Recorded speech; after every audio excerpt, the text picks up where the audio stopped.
A military jet pushes the envelope of innovation, but at a deadly cost. A North Sea oil platform is devoured by flames in minutes. The worst construction accident in U.S. history takes seconds. A deluxe high-speed train derails, and computer errors nearly cause the unthinkable. Now, engineering disasters on Modern Marvels.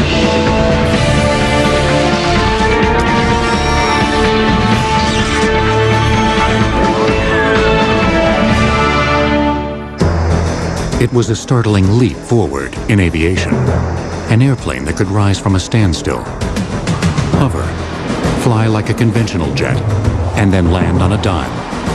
When a plane that big comes straight down and lands right in front of you, it's very impressive. The Harrier AV-8 attack jet, an aircraft flown and maintained by the U.S. Marine Corps Aviation Wing. Its unique feat of engineering and piloting is called VSTOL, vertical and short takeoff and landing. It's meant to support Marine ground troops deep in the combat zone, where runways might be damaged or non-existent. But the plane's VSTOL capability has come at a terrible price. Measured by its major accident rate per 100,000 flight hours, which is the military standard, the Harrier is the most dangerous plane in the U.S. military. Overall, the Marines have lost more than 1/3 of the entire Harrier fleet to accidents. 148 major non-combat accidents in its 30-plus years of service. Billions spent on repairs alone. Worst of all, 45 Marines, including some of the Corps' finest aviators, killed during peacetime.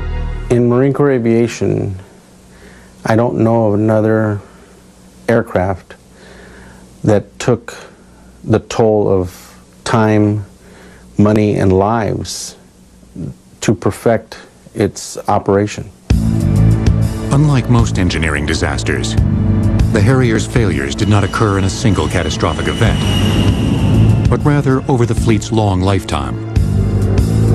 And while the Marine Corps has stuck by the Harrier for over 30 years, the need for an airplane like it can be traced as far back as 1942 and the fierce jungle combat on Guadalcanal, where the Marines felt that the Navy left them to battle the Japanese and malaria and lost 1,000 men in that combat.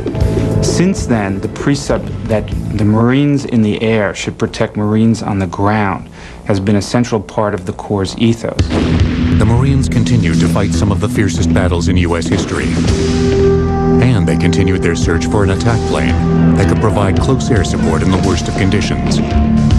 Flown by Marines and for Marines. In the 1960s, they thought they'd finally found it in an experimental British aircraft called the P-1127, soon to be renamed the Harrier, after a bird of prey. So when the British developed the Harrier, the Marines were immediately interested, and in fact, one Marine general who flew the plane early on described it as an answer to a prayer. In 1970, the Marines placed a large order for the jets with the British manufacturer, Hawker Siddeley.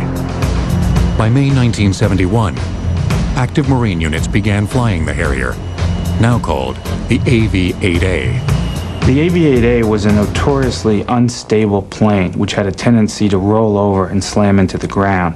It had an astronomical major accident rate. 1 month after being rushed into duty, the first fatal crash occurred.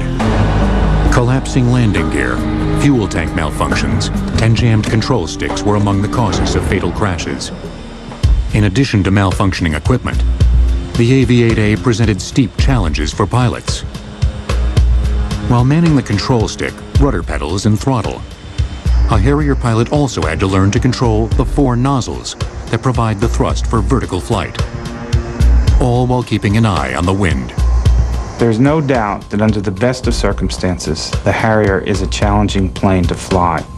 I am always very skeptical when the U.S. military blames something on pilot error. Far too often that's not the real cause. The real cause is in the design. And if the design is a very difficult design to work with, no amount of training can overcome those weaknesses. The AV-8A was also frustrating for mechanics. When it came to the heavy maintenance, we found ourselves short in special tools and the special slings and adapters, measuring devices for that aircraft. We just didn't have it. Early on was a disaster. The AV-8A's difficult design and persistent mechanical flaws contributed to a disastrous first decade, with annual accident rates as high as 57 per 100,000 flight hours. By comparison, the FA-18, while a more conventional aircraft, had an accident rate of only 8 per 100,000 hours in its worst year. In the early 1980s, the Marine Corps introduced the retooled Harrier AV-8B. Its larger wing was designed to provide better stability in flight. Greater engine air intake and a new avionics suite to improve navigation were also added.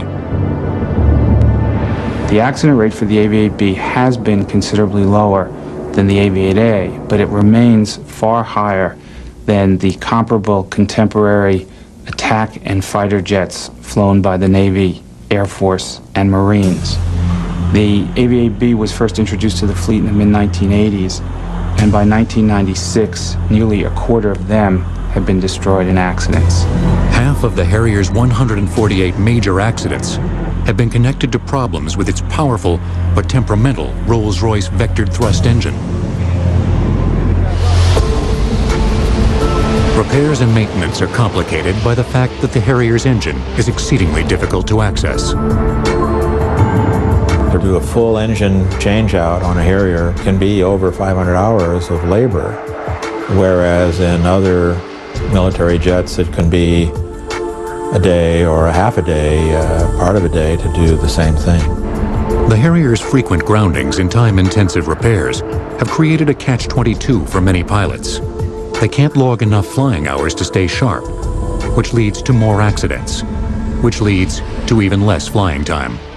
In 1997, they brought back a former training squadron commander, and he found that some of these pilots, inexperienced pilots, were getting only 4 or 5 hours a month, which he said was not enough to fly a Cessna, never mind a Harrier. Renewed scrutiny has focused on the Harrier's record in combat. In the 1991 Gulf War, the Harrier flew over 3,300 missions, but also sustained the highest casualty rate of major U.S. combat jets. 5 of the 7 AV-8Bs that took enemy fire were destroyed. The Harrier's attrition rate was 3 times that of the A-10 attack jet and 7 times that of the F-16. Again, what made the Harrier special also made it vulnerable.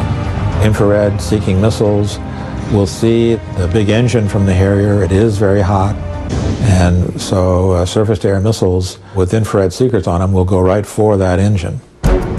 During Operation Iraqi Freedom, the Harrier, now outfitted with laser-guided weapons that allowed it to attack from higher altitudes, performed admirably. None were shot down, but a nagging question remained. Was the Harrier necessary? What we saw in Afghanistan and in the war in Iraq was airstrikes conducted from great distances with precision-guided bombs and missiles. So I think a lot of the use that the Harrier got in Afghanistan and Iraq was sort of giving it a fair chance to show what it could do, but you'd be hard-pressed to show that we couldn't have done the same things other ways. While Congress, prompted in part by a series of articles in the Los Angeles Times, investigates the Harrier's latest spike in crashes, the future of marine aviation is focused on the plane that will one day replace the Harrier, the Joint Strike Fighter. The Marines' model of the JSF, although it won't have the Harrier's distinctive V-STOL ability, will have short takeoff and vertical landing capability. And it will be outfitted with advanced flight control software to take some of the burden from pilots. An airplane that matches the Marines' mission to fight anywhere, anytime, and get out alive. The Marines hope the JSF will surpass the performance of the Harrier, without the same toll in money, material, and most importantly, lives. The Harrier is still flown by the British Royal Air Force and Navy and is also used in Spain, Italy, India, and Thailand. We now return to engineering disasters on Modern Marvels. July 6, 1988 was a clear, calm night on the often tumultuous North Sea. But the calm would be shattered by an engineering disaster of mythic proportions. A hydrocarbon-fueled inferno that would become synonymous with the worst-case scenario for an offshore oil platform. The platform's name was Piper Alpha. The magnitude of this disaster was a significant event in human history, and indeed, the history of the North Sea after it will be forever different because of its occurrence. It was also the greatest loss of lives on an oil or gas platform. 167 men perished, victims of a tragic confluence of design flaw, human error, and bad luck. Oil was discovered under the cold, rough North Sea in 1969. Occidental Petroleum, one of the first companies to claim the North Sea fields, knew that to succeed, it would have to think big. The result was the Piper Alpha. This was the first platform of this type and scale in the North Sea. It cost $1 billion in 1975 dollars. So this was a significant engineering platform. The challenges of building a whole processing refinery that sits on the seabed of the North Sea is particularly challenging. It weighed 30,000 tons. Its lowest level rose 84 feet above the water to account for the North Sea's giant waves.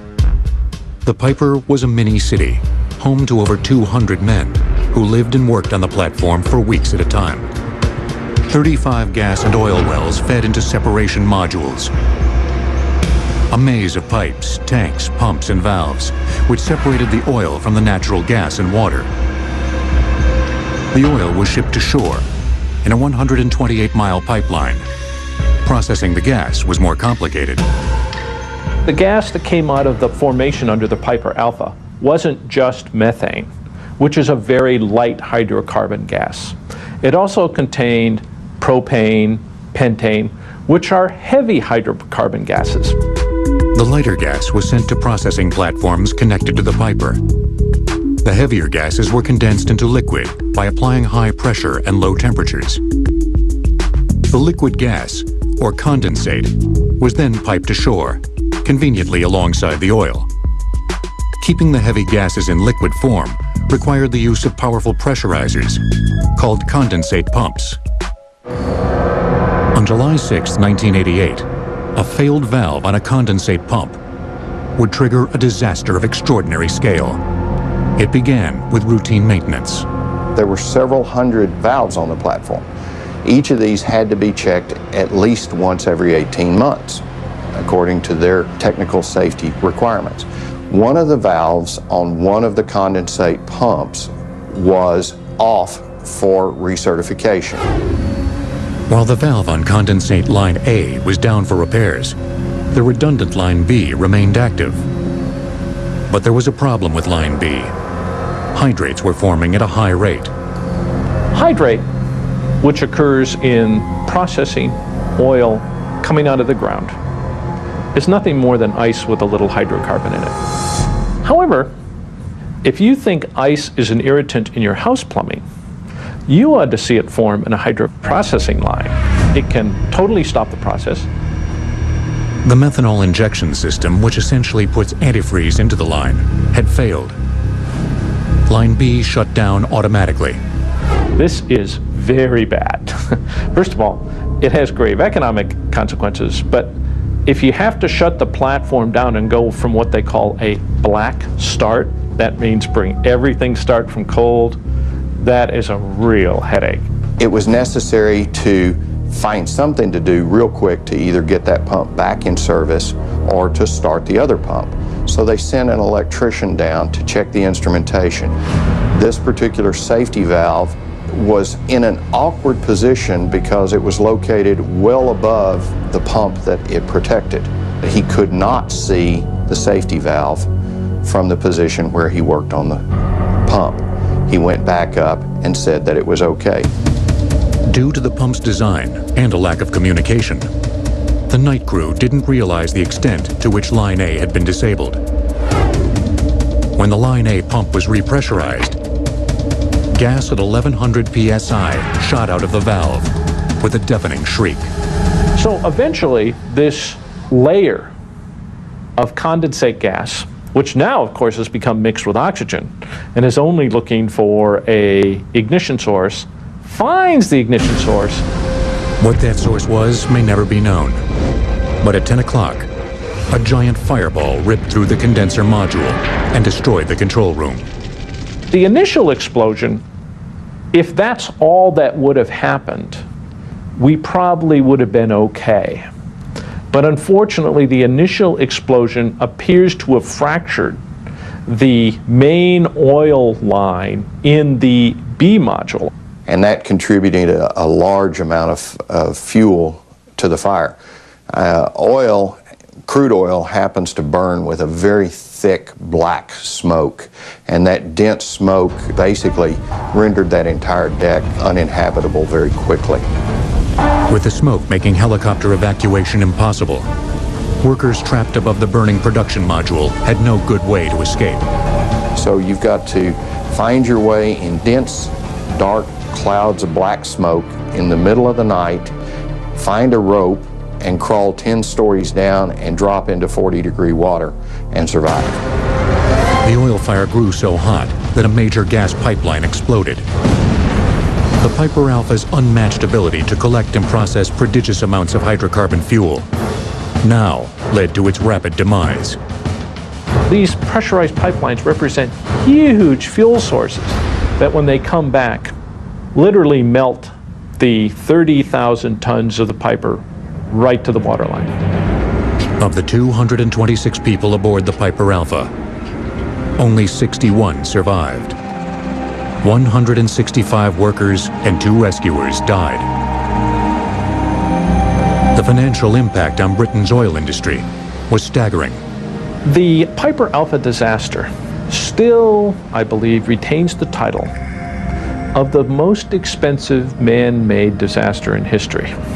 The year before the Piper Alpha disaster, I believe the British government took in 12.5 billion pounds in oil taxation revenue, and in 88-89 it was only 3.6 billion. After tracing the source of the fire to the failed valve, engineers focused on how the Piper's design flaws may have contributed to the fire's extreme severity.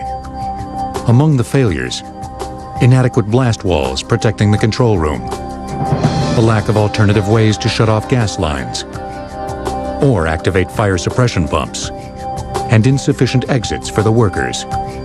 Once you called an emergency and you mustered everybody in the living quarters, there was no way for people to get out of there.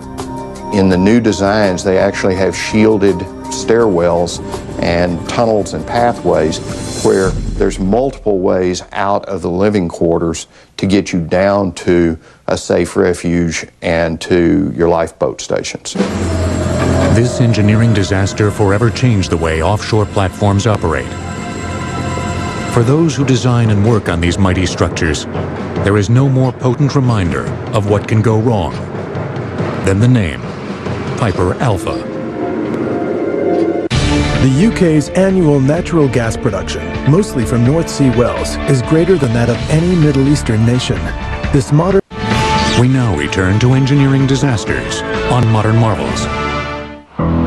Just off Highway 2 in Willow Island, West Virginia, a stone's throw from the muddy Ohio River, stands a simple monument. Upon closer inspection, it is a somber memorial. The memorial was made out of concrete going up into the shape of a cooling tower, and it has a bronze plaque on the front of it with the 51 names, and then it has a verse on the front. Anthony Lauer, beginning at age 12, spearheaded the fundraising efforts to build the memorial. 9 of his relatives, including his grandfather, are among the names on the plaque. What I learned in doing the project was pretty much everything, because when I first started, no one ever talked about it around the house. Then I turned to the books, which the textbooks really didn't have much either. And then while doing the project, I learned what happened. What happened on April 27, 1978, was the worst construction accident in U.S. history, and it happened less than a half-mile from here. This is the Pleasance Power Station in Willow Island, West Virginia. The power plant burns coal, heating water pumped from the Ohio River to create steam, which turns the electricity-generating turbines. Before returning to the plant, the water must be cooled in these tall concrete structures known as natural draft cooling towers. The identical towers are notable for their considerable size. 428 feet high, 359 feet wide at the base, and distinctive shape. We call it the hyperbolic paraboloid shape, which, by the way, helps it generate natural draft. It is an extremely difficult structure to construct. One cannot construct this tower using normal methods. In 1977, the contractor, Research Cottrell, decided to use its newly patented and highly complex lift system, called a jump form. It combined both scaffolding and the formwork into which concrete was poured. It is a traveling scaffold that's literally climbing up the constructed portion of the tower. Unlike traditional scaffolding, the jump form system was not anchored to the ground, only to the previously poured forms of the concrete shell. The most critical components of the system are these vertical jump form beams. Those beams were bolted on both the outside face as well as the inside face of the concrete shell, so that the whole assembly of scaffold on the outside and the inside would ride, so to speak, on those beams. To move the system up, workers unbolted the lowest beams, leapfrogged them to the top, and reattached them to the concrete shell. Then the entire system was jacked up by a hydraulic ram. As construction progressed, the cooling tower shell bore the weight of the scaffold, work platforms, and several dozen workers. You had carpenters there moving the forming system up. You had iron workers there tying reinforcement bars. You had laborers there that were coming in behind actually pouring the concrete. 6 cathead cranes hoisting 3,000-pound buckets of concrete were also supported by the tower shell. Using this complex but effective method, the construction crew had successfully completed the first tower by August of 1977. Work on the second tower began in the spring of 1978, as soon as the weather was warm enough. The crew poured concrete in 5-foot-high sections called lifts. The goal was to pour 1 lift every day. On April 27, 1978, they had constructed 28 lifts, and they were about to construct, or they had started actually, to construct lift number 29. At 10 a.m., 51 workers were on the scaffold, which encircled the top of the tower 166 feet above the ground. As the day's third bucket of concrete neared the top, workers on the ground heard a loud, violent noise. It was similar to like lightning striking right next to, you know, that horrendous crack. The entire scaffold and construction system began to collapse as the top layer of concrete crumbled. Starting at the north end of the tower, the concrete and scaffold peeled off in both directions, detaching from the rim and falling inward. I estimate that it was probably less than a minute, much less than a minute. Once it started going, its speed must have started actually increasing because of the added weight that was pulling down the rest of the scaffold. It brought down all 51 men with it. Workers on the ground ran through the shroud of dust and into the tower. Our first thought was to look for our fellow workers who were on that tower. Everyone was scrambling, looking for someone, you know, to see if there was anyone alive. And of course, in the end, there wasn't anyone. Engineers from the National Bureau of Standards and from private firms arrived to sift through the wreckage and determine what had caused the deadliest construction accident on American soil. During lab tests on the disintegrated concrete from the 28th lift, the NBS made an important discovery. We estimated that strength to be somewhere around 200 psi. Normally, for that construction, they should have had about 800 psi concrete. Concrete gains strength for two factors. One is the temperature condition. The other one is time. The temperature that night dipped down substantially low, so that the strength gain was much, much slower than the previous days. There's little doubt that the partially cured concrete had not been strong enough to hold up the scaffold. But other analysts trace the main cause to a critical failure lower on the tower. When we examined the beams themselves that were at the base of the tower, we found that the actual point where they had been connected, or they were supposed to have been connected, were intact and they were not deformed. In other words, some of the lower bolts had not been connected to the concrete at all. The evidence suggested that the construction crew had prematurely unbolted the jump form beams from lift 27, where the cured concrete would have been of sufficient strength. The forensic engineers did agree on two very important points. One was the vital importance of properly engineered scaffolding. The failed scaffold at Pleasants Power Station brought this often overlooked problem to the foreground. In fact, our investigation showed that it was not even an engineered structure. It was put together by some very sharp inventor that had some good practical knowledge, but nothing of systematic engineering to engineer a critical component like that. The other point was the need for on-site testing of concrete strength.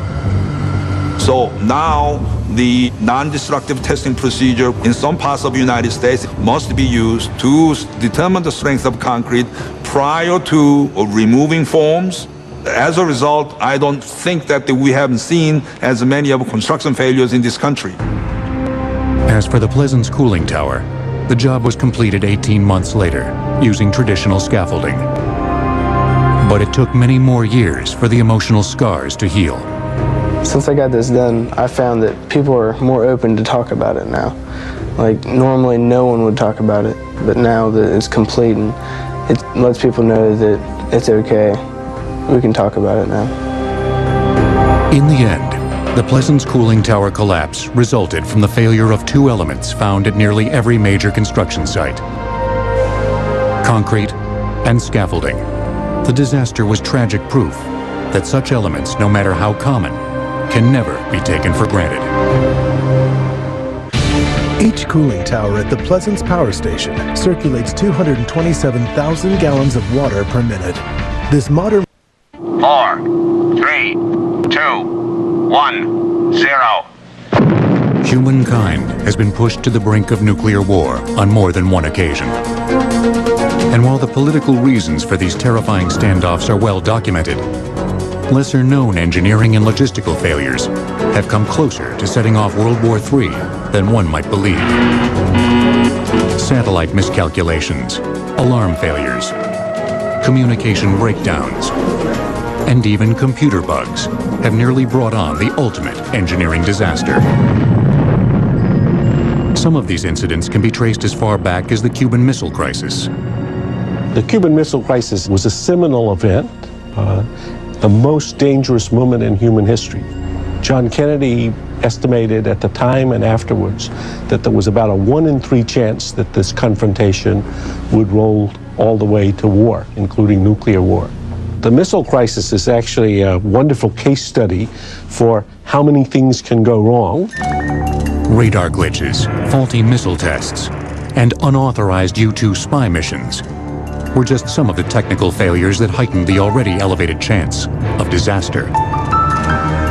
One especially surreal incident occurred on October 25, 1962, at the height of the crisis, when the sighting of a shadowy figure outside a military base in Minnesota triggered sabotage alarms at all nearby bases. At Volk Field in Wisconsin, instead of the sabotage alarm, the klaxon alarm ordering the launch of nuclear-armed aircraft rang out.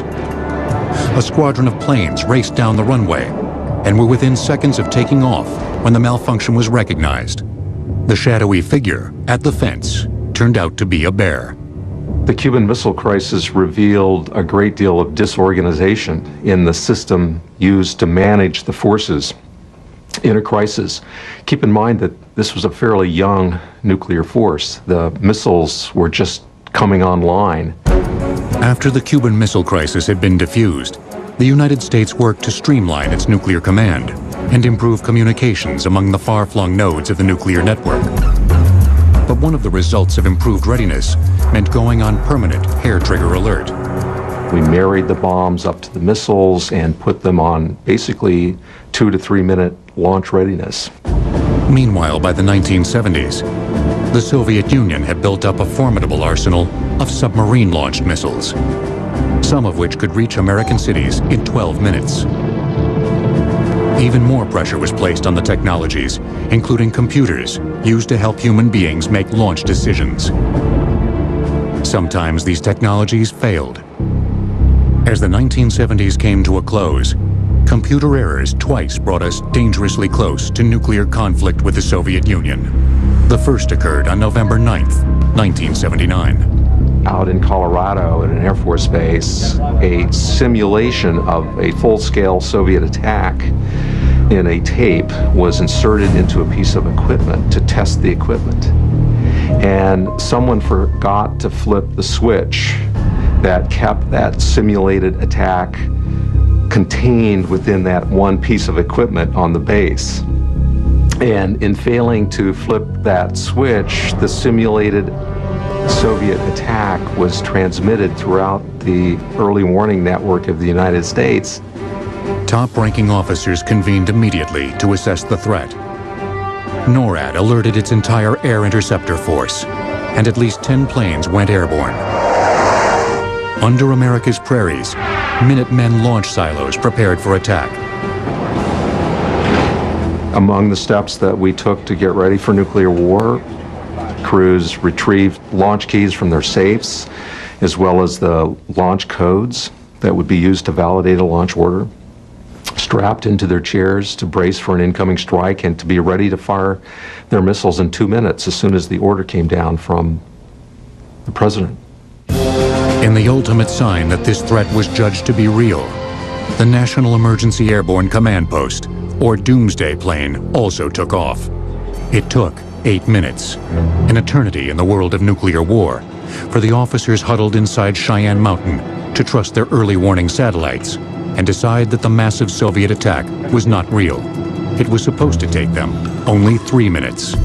The incident, which was leaked to the press, so unnerved Soviet Premier Leonid Brezhnev that he personally wrote President Carter, urging improvements in the U.S. ability to recognize a false alert. Incredibly, 7 months later, another computer disaster would trick the U.S. into preparing its forces for nuclear war.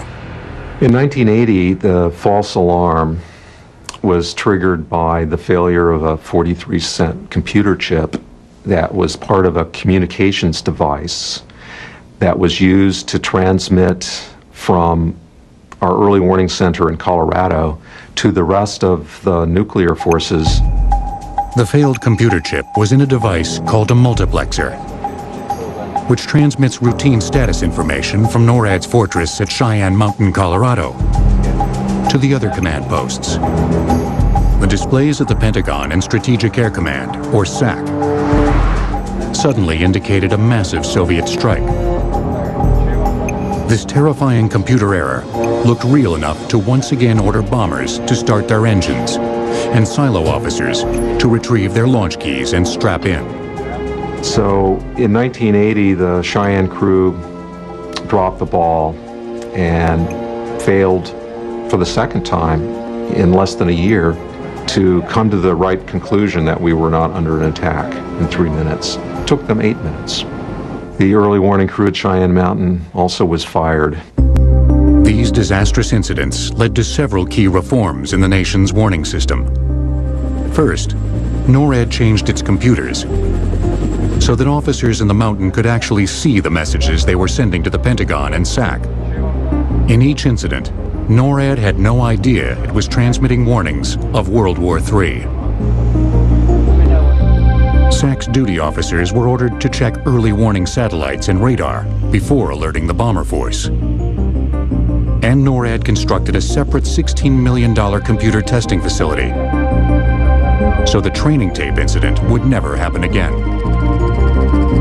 As sobering as our near misses have been, some defense analysts worry even more about our former Cold War adversary. I would say that if we're making a list of worries in the nuclear arena, Russia's systems today should be a matter of considerable concern, because we all know about Russia's Mir space station.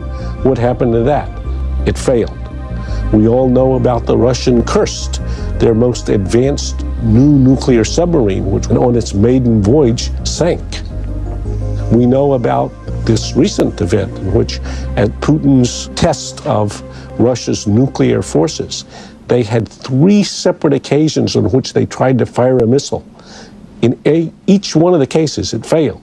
The concern lies not only with Russian early warning and control, which is deteriorating, but with our own, because command and control is inherently imperfect.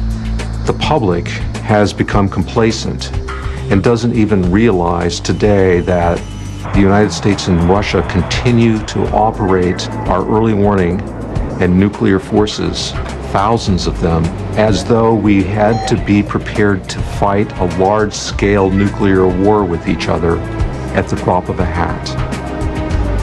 Whatever solutions we find for reducing the chance of a nuclear disaster, our near disasters have made one thing clear. We cannot rely on technology alone.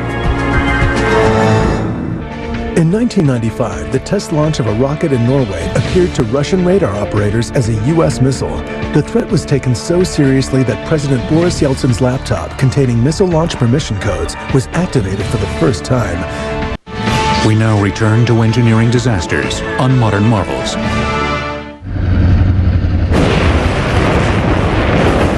A train wreck. The essence of a well-ordered system reduced to chaos. The very phrase train wreck has come to mean any out-of-control disaster. And although rail travel is among the very safest ways to get around, when a passenger train traveling at high speed does crash, whether through derailment or collision, scores, even hundreds of passengers can die.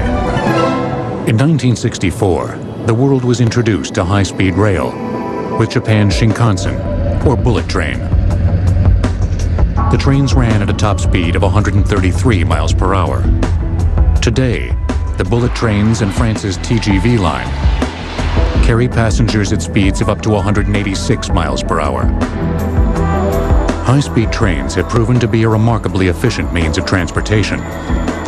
And until 1998, they'd been remarkably safe. On June 3rd of that year, the violent crash of a German ICE high-speed train near the small town of Eschede highlighted the need for extremely precise engineering for these extremely fast trains. The entire railroad community was shocked when the Eschede accident took place. It represented not only the first fatal accident on the ICE system, but essentially it was the first significant high-speed rail accident anywhere in the world. The ICE, or Intercity Express trains, began service in Germany in 1991, and they were an instant hit. Germany had enjoyed a long love affair with speed thanks to the Autobahn. The ICE trains, which reach operating speeds of up to 175 miles per hour, increased German train ridership by 30%. The trains offered a smooth, comfortable ride, thanks in part to a new wheel design. They have a piece of rubber in between the outer rim and the inner part of the wheel. And the purpose of that rubber is to lower the noise and the vibrations that the wheels cause. We call it a resilient wheel. This is a very common practice used on light rail vehicles, streetcars, but this was the first application of such a wheel on a high-speed rail train. The decision to use the resilient wheel design on the ICE train proved fateful. On the morning of June 3, 1998, ICE train 884 was traveling between Munich and Hamburg. The 2 power cars, 1 front and 1 rear, and 12 passenger cars were speeding along at 112 miles per hour. About 5 minutes away from the Yashida station, passengers felt a sharp jolt, followed by jarring vibrations, which lasted about 2 minutes. On the first passenger car, the steel tire had peeled off from the core of the resilient wheel. The tire actually fractured, came apart under the car, and hung up on part of the track brake. The wheel was carried along in this position down the track. As the train approached a series of turnout switches on its way to the Yashida station, the broken tire struck the guide rail of the first turnout, causing the first 2 cars to lean sideways. After that had happened, things began to go wrong very quickly. With the concrete overpass coming up fast, the careening wheels of car number 1 damaged the switch points, meaning that any one of the following cars might be diverted to the turnout track. Passenger car number 3 was the first to switch to the turnout track, and the first to fly off the tracks completely. It smashed into the columns of the overpass. If you think about the amount of energy that was associated with that collision, that train weighs more than 2 747s, and then going at that speed. The force of the collision brought the overpass down, crushing several train cars and causing the rest to pile up in accordion fashion. The degree of disintegration resembled a plane crash. 101 passengers were killed. Another 105 were injured, many of them critically. The damaged guide rail and switch points led investigators quickly to the broken wheel.